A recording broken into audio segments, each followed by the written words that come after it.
Então, vamos começar a encerrar nossa conversa, nossa exposição sobre o que é um quadro e que nos levou à história do retrato de Freud desenhado por Salvador Dalí, o mesmo retrato visto por Stefan Zweig como sendo a prefiguração da morte de Freud, que foi o suficiente para que ele nunca entregasse a Freud o retrato que Dali lhe pediu que o entregasse, a fuga de Zweig para o Brasil e o seu suicídio. Né? Na verdade, essa história tem servido como pano de fundo para a gente falar sobre a pulsão, do modo como Lacan a entende, a pulsão escópica, ou de uma maneira mais simples, o olhar como objeto da pulsão, o olhar como elemento fundamental da pulsão escópica, a pulsão de morte, posição do sujeito como objeto, como abjeto, como descartado. Esses assuntos que Lacan trata no Seminário 1. Algumas questões que foram colocadas ficaram, digamos, como ou com alguns enigmas associados a elas, e certamente vão permanecer alguns enigmas, não vão ser esclarecidos, porque é da estrutura da linguagem. Ela tem um limite, a gente não consegue esclarecer tudo, nem se fazer entender por completo. E nem mesmo saber tudo. É preciso que todo mundo saiba disso, não se pode saber tudo. Bem, então, eu queria retomar algumas dessas questões. Para começar, o olhar como objeto da pulsão escópica, representado na nossa conversa desde o início pelo quadro Os Embaixadores. O quadro que contém uma mancha que se revela a partir do ponto de vista que você olha para ele.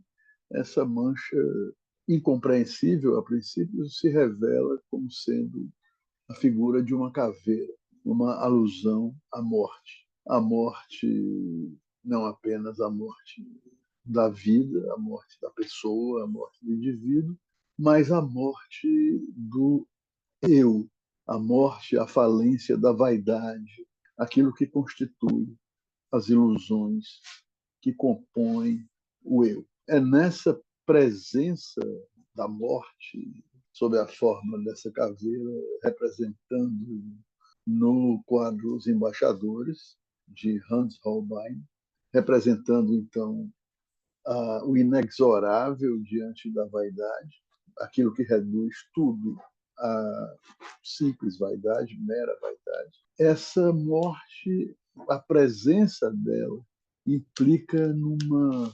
rearrumação do fantasma, numa rearrumação da estrutura do sujeito. Isso acontece ao longo da vida e acontece ao longo de uma análise. Uma análise do ponto de vista como nós a entendemos, do ponto de vista de Lacan, deve não só permitir que esses momentos, esses encontros com o real, esses encontros assustadores às vezes, esses encontros desorganizadores aconteçam, como deve também não apenas permitir, mas até mesmo, de certo modo, provocar que isso aconteça. É claro que isso acontece dentro de uma situação de transferência que o analista conduz e não deixa que isso se torne um encontro completo. É sempre um encontro faltoso. Então, essa é uma primeira questão que eu queria colocar outra vez, que isso nos serve como uma forma de dizer que há determinados momentos na vida de todo sujeito e determinados momentos no percurso de uma análise em que algo se desestrutura, algo se desorganiza. Isso é uma alusão a um trabalho incessante da repetição, que é, em última instância, a repetição da pulsão de morte. Ou seja, enquanto o eu constrói, acumula vida, valor, construção, a pulsão de morte, de vez em quando, puxa o tapete e desorganiza tudo. São momentos perturbadores, momentos em que o sujeito não se reconhece, digamos, em que o sujeito não sabe onde está. Inclusive, às vezes acontece, literalmente assim, alguém que sai de um ponto para chegar a um destino, no meio do caminho não sabe onde está. Esquece para onde ia, o que está fazendo, que rua é essa. Não estou falando de questões de adoecimentos neurológicos, coisas como Alzheimer. Claro que isso existe também, são outras situações. Eu estou falando de momentos de perturbação e de desorganização temporária. Isso é o fundamental. Esses encontros são faltosos. Em que sentido? Eles não se realizam. Trata-se de um susto, um atordoamento do sujeito. Quando isso se dá de forma diferente e esse encontro se realiza, o encontro do sujeito com o real, com a morte, com o inexorável, com a desorganização, com a desestruturação psíquica, aí nós temos um problema de outra ordem, um problema muito mais radical, digamos assim.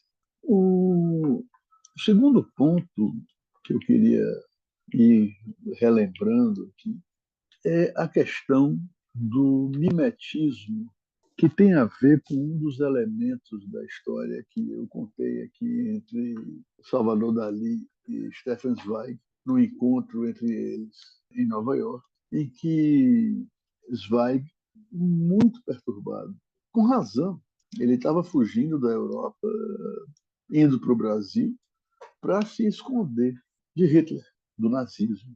Ele era judeu, e mesmo que não fosse, quem estava na Europa, quem podia, foi embora. É como vai acontecer em vários lugares do planeta, nesse nosso momento perturbador de volta do fascismo no mundo.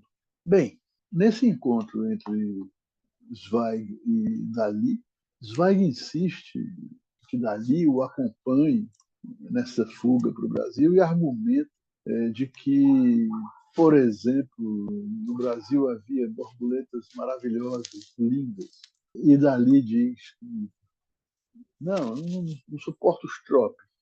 Além do mais, para mim, toda borboleta é grande demais, não me agrada.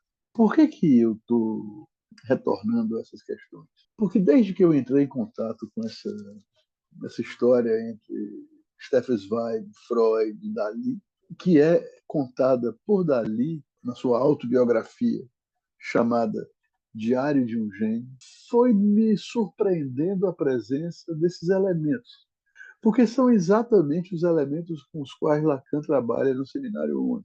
O olhar, a morte, as borboletas e o seu mimetismo, a sua maneira de se disfarçar entre a folhagem das plantas onde ela está, se tornar igual a uma folha, frequentemente apresentando nas asas a figura de um ocelo, que é um olho, um ocelo é um pequeno olho, e que representa uma tentativa dos insetos de se misturarem ao ambiente, de se mimetizarem, ou seja, de imitarem o ambiente de tal forma que parece que eles não estão ali.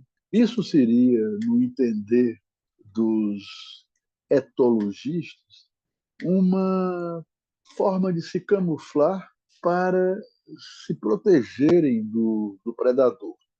Os pássaros, os outros bichos ou insetos maiores e tal. Acontece que Lacan cita também no Seminário 11 um trabalho de um sociólogo, ensaísta francês, ou belga, agora não lembro direito, chamado Roger Caillois, chamado Mimetismo e Psicastenia. Ele argumenta de que o mimetismo não serve como camuflagem e como proteção contra o predador.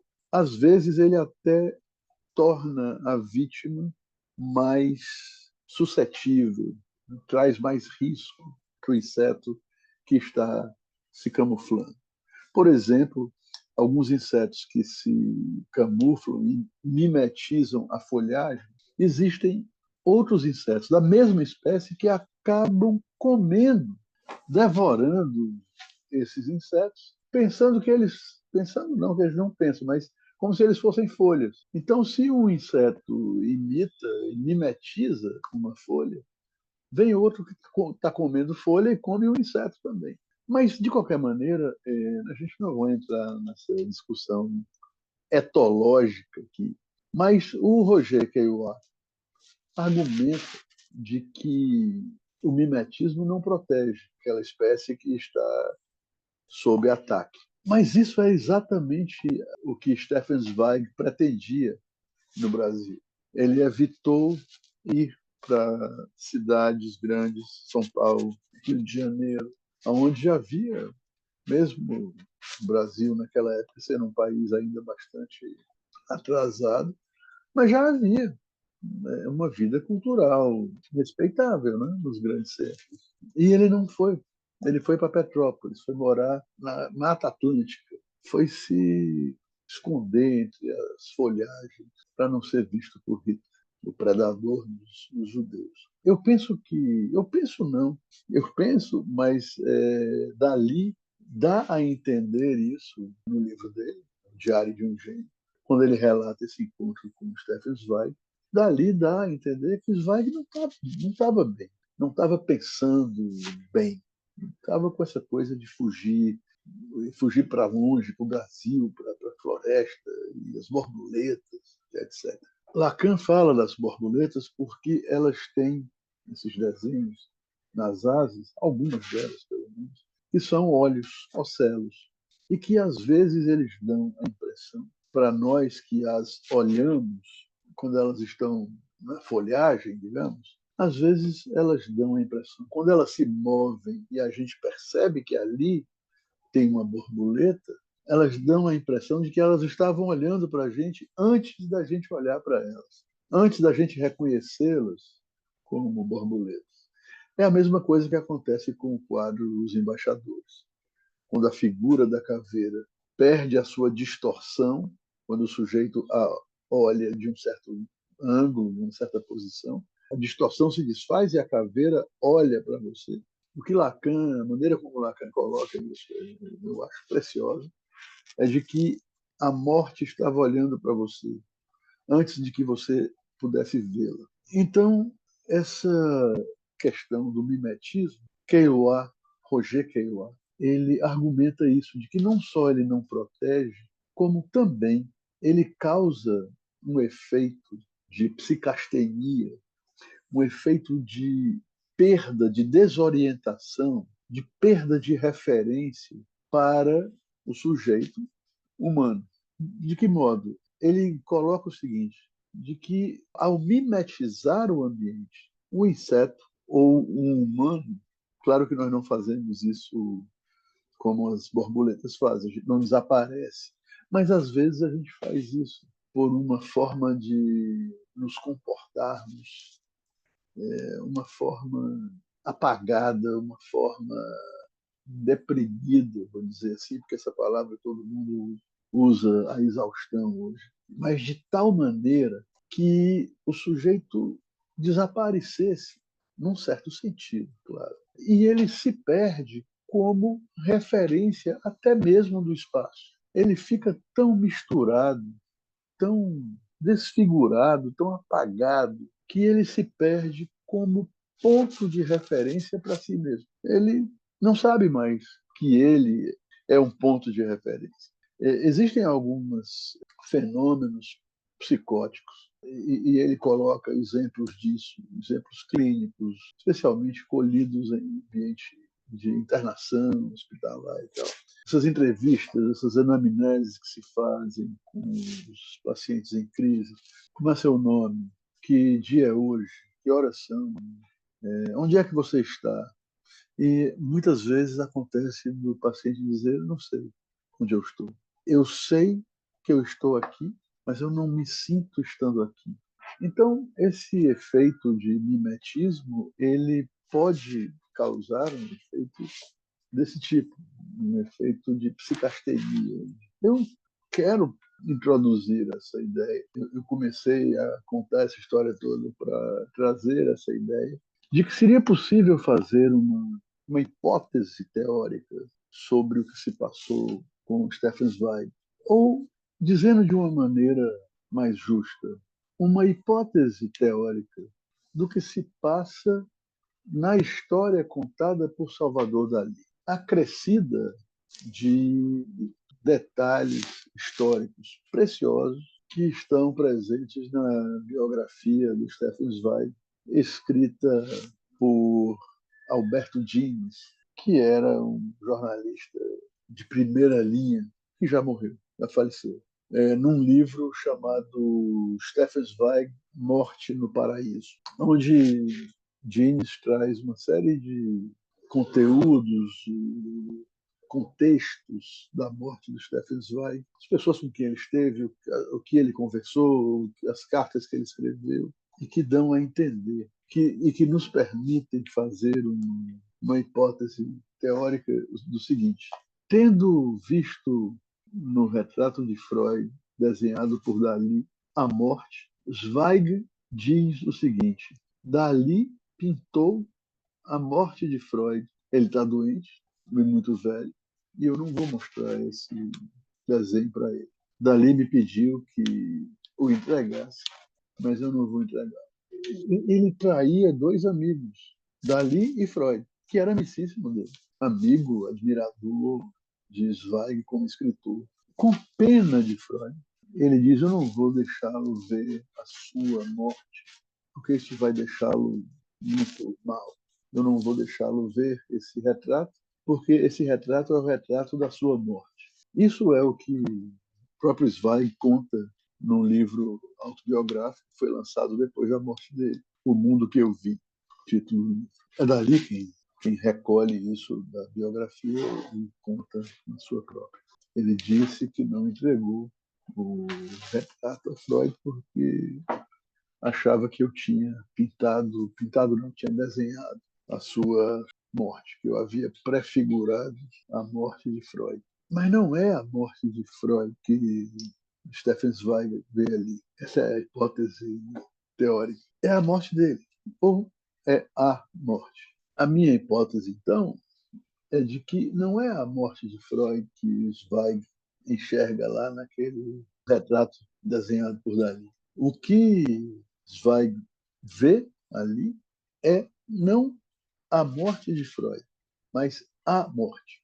Assim como a gente experimenta, digamos, quando se assusta ao ver o quadro dos embaixadores, a caveira saltar em nossa direção. Mas se esse efeito, para a maior parte de nós, acontece e se desfaz, é fugaz, esse encontro com o real, no caso, no nosso caso, nós neuróticos, digamos, ainda podendo manter o nó com seus laços mais ou menos arrumados, para quem está com os laços afrouxados pela perseguição de Hitler, pela perseguição do nazismo, pelo medo, pelas perdas, pelo choque cultural, pela destruição, inclusive da língua, eu vou falar disso. Para quem está nessas condições, esse encontro pode ter se dado de uma forma não fugaz, mas pode ter se realizado para Stefan Zweig. Fazendo ainda essa hipótese, eu acho que ele já chega no Brasil com a morte na bagagem, entende? Ele não entregou o retrato para Freud, acho que ele ficou com um retrato para ele. Não, não de verdade. O retrato hoje está no Museu de Freud em Londres. A questão do mimetismo, quando ele vem para o Brasil, ele insiste com Dali, vamos para o Brasil, vamos para o Brasil, tem borboletas maravilhosas. Ele não consegue se esconder como pensava. O mimetismo que ele tenta em Petrópolis, assim como o Roger Caillois nos indica no seu livro, mimetismo, psicastenia, o mimetismo não funciona para ele. Não é que Hitler tem ninguém perseguindo fisicamente, não tem um agente secreto perseguindo os Zweig. Não, mas é assim que ele está se sentindo. Quando ele vem para o Brasil, ele não sabe de que nesse momento o Getúlio está paquerando com o nazismo, por oportunismo comercial, porque era importante vender produtos para a Alemanha na guerra, borracha, petróleo, enfim, seja por que for, mas Getúlio se aproxima. E só não, num certo momento, só não faz uma aliança porque os americanos tinham domínio maior das nossas águas do que a Alemanha, como sempre tiveram e sempre se utilizaram disso, inclusive no golpe de 64, mas eles andavam por aqui e vieram, eu acho, eu não me lembro agora se foi Truman, acho que foi Harry Truman, que veio ao Brasil. Com toda a dificuldade que ele tinha, ele era hemiplégico, tinha tido paralisia em uma das pernas. Aí ele veio ao Brasil, visitou o Getúlio, enfim, veio tomar satisfação. Mas o Brasil andou perto de se associar ao eixo, né? Alemanha, Itália, o Japão. Inclusive, muito perto, porque, por exemplo, Olga Benário, que era a mulher, a esposa de Luiz Carlos Prestes, foi deportada, entregue aos nazistas e morreu no campo de concentração. Então, tudo isso se passava aqui quando os Zweig veio se esconder, veio se mimetizar. E é como se ele tivesse o tempo todo sob ameaça. Né? Não conseguiu se misturar à folhagem. Ele o tempo todo se sentia ameaçado.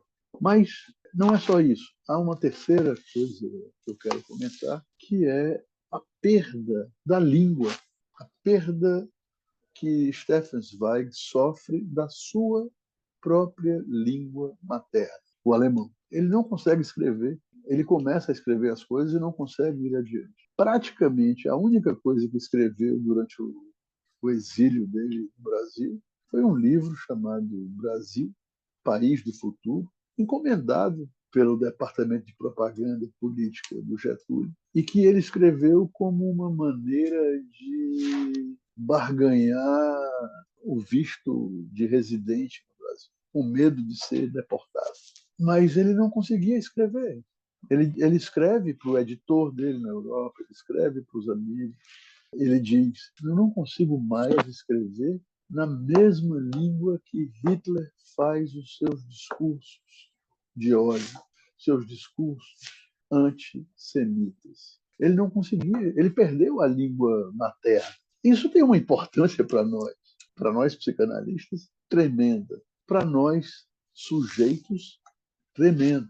Para nós, humanos, tremenda e fundamental, que é o que nós somos, sujeitos de linguagem, que falamos uma língua, escrevemos uma língua. Eu falei da língua materna porque ele nasceu, se criou, foi educado e escrevia, era escritor.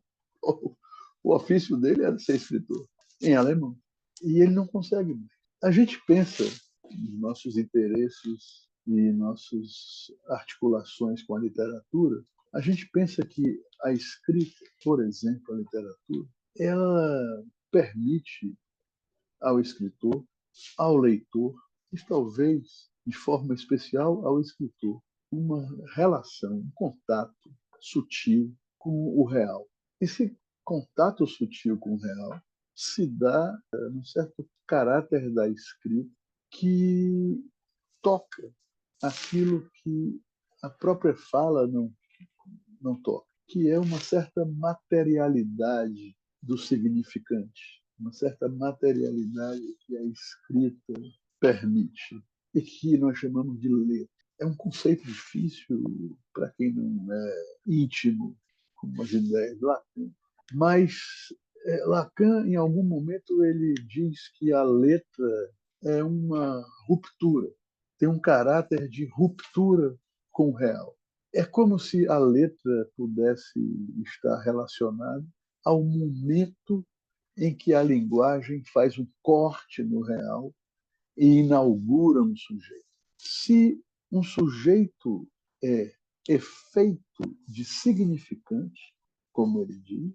Então, o sujeito é efeito de significante no real. Ao fazer um corte no real, que a linguagem me inaugura como sujeito, a mim e a todos os sujeitos, cada um de nós.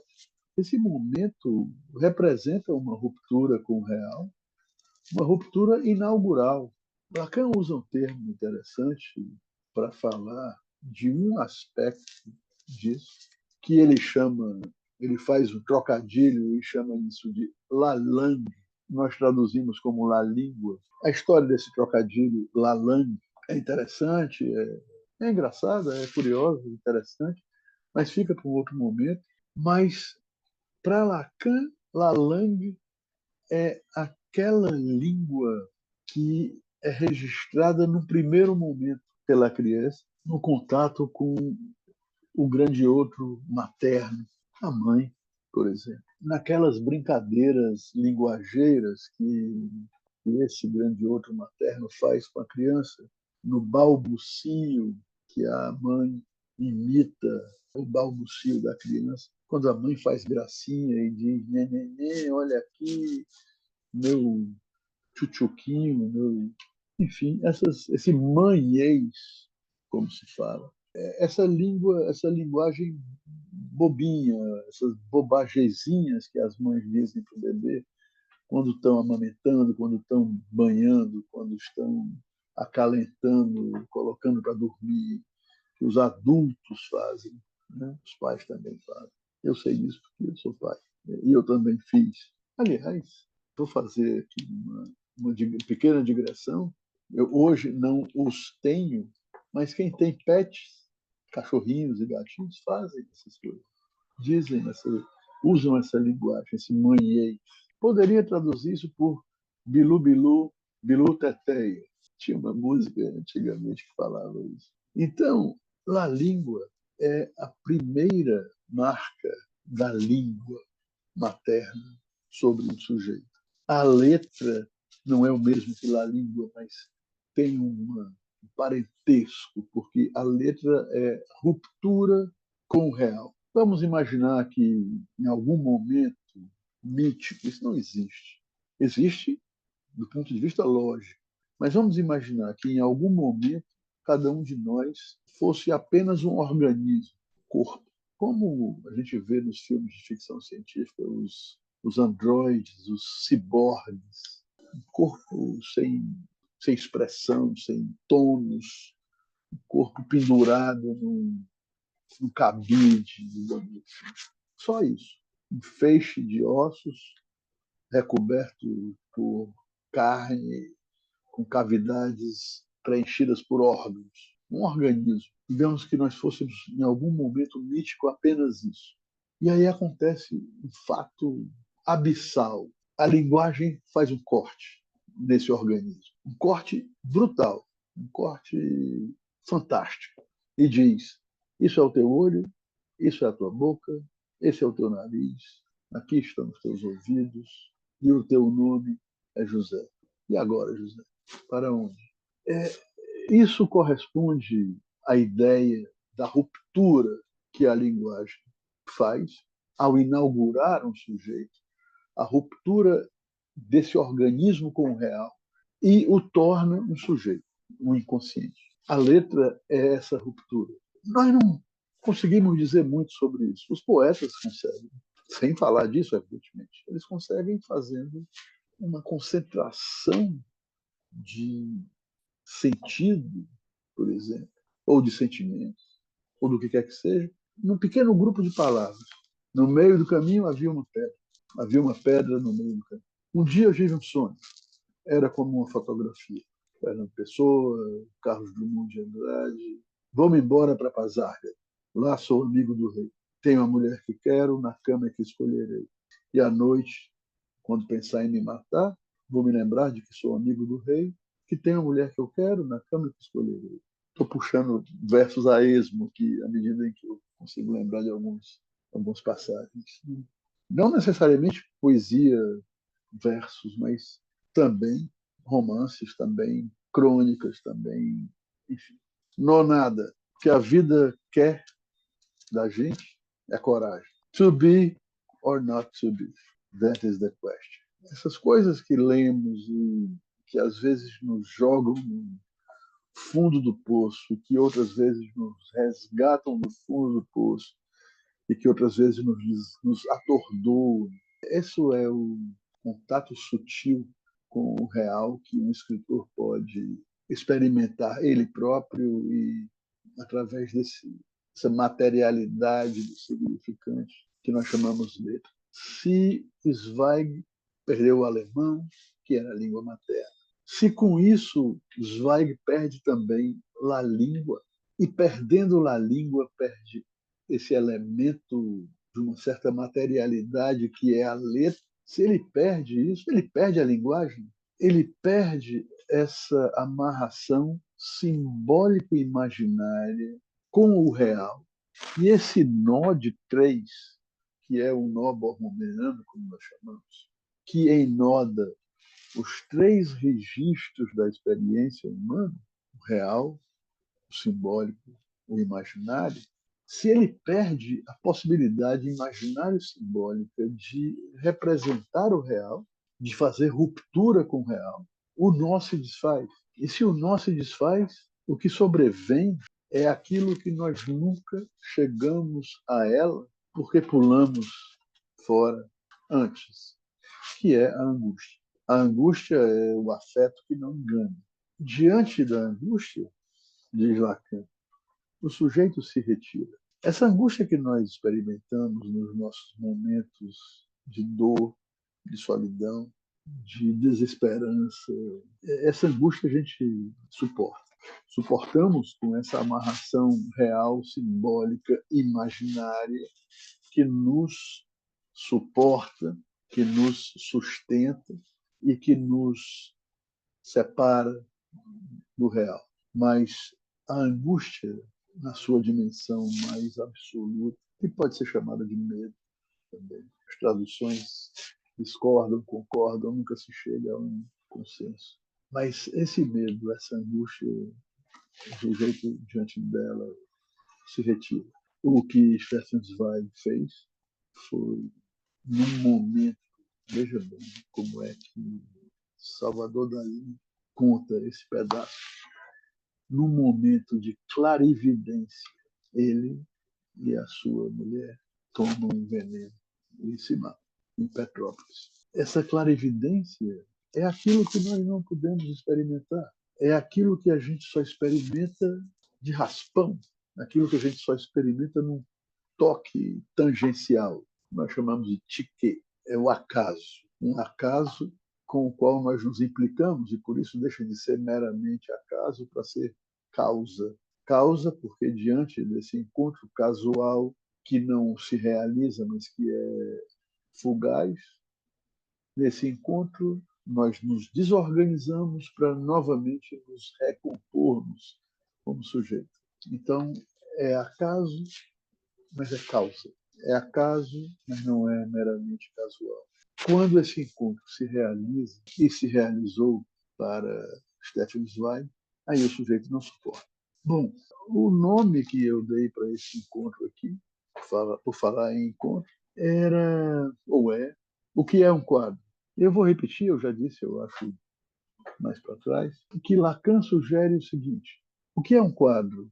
Ele diz, quando um pintor pinta um quadro, ele diz para aquele que olha: queres olhar? Pois veja isso. Queres olhar? Pois veja isso. Essa é a figura que aparece no quadro dos embaixadores, que a princípio ninguém sabe o que é, porque ela está tão distorcida. Em algum momento, quando se olha num ponto específico, vemos que se trata de uma caveira. Não estou falando do pintor que recebe a encomenda de pintar um retrato. Dali não fez isso. Estou falando de alguém que é um artista ocupado pelo que a arte lhe coloca como ofício, ou seja, representar o real de uma forma que possa surpreender, que possa assustar, que possa até desagradar. Então, quando um artista pinta um quadro, com as minhas palavras, eu digo o seguinte, que ele supõe, ele não supõe, ele entende, também não entende, ele adivinha, ele percebe, também não, porque eu acho que isso é inconsciente. Ele intui, silenciosamente, sem palavras, que há uma vontade de olhar, que há em cada um que passa pela sua porta, pela sua janela, pelo seu estúdio, pelo seu ateliê, pelas suas obras, pela sua galeria, que há em cada um uma vontade de olhar. Em outras palavras, uma pulsão escópica, de olhar, de ser olhado, de se olhar, mas, sobretudo, de se fazer olhar, uma tendência, uma insistência, uma repetição de cair como objeto da pulsão escópica, como olhar. O artista intui, sem saber, que o sujeito quer olhar. Então ele pinta e diz: Queres olhar? Pois veja isso. Dali fez isso. Dali fez mil coisas para mostrar. Dali era um cara que se mostrava, que se exibia muito, mas ele era um artista e ele fez isso. O que Stefan Zweig viu no desenho Bico de Pena que ele fez de Freud foi a morte. Não foi a morte de Freud, mas foi a morte. Bem, era isso. Peço desculpas pela demora dessa fala, pelos equívocos e pelos enigmas que ficaram pelo caminho. Voltamos depois. Obrigado.